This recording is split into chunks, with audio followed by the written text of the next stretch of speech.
This is the brief on transient heat conduction. The concept that explains why the inside of an object always lags behind its surface temperature.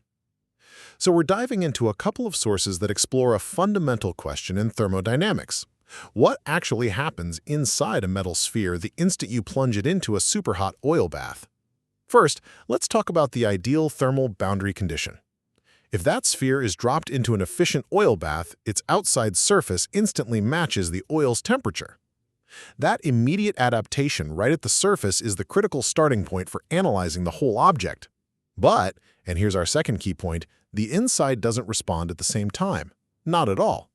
Transient heat conduction analysis shows that the temperature change is really just localized at the boundary at first.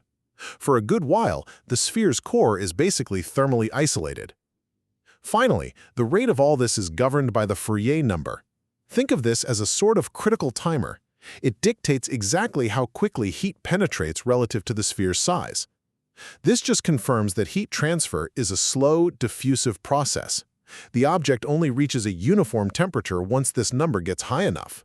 So really, getting the difference between the instant surface condition and that lagged, Fourier number-driven internal diffusion is fundamental to understanding how heat actually flows over time.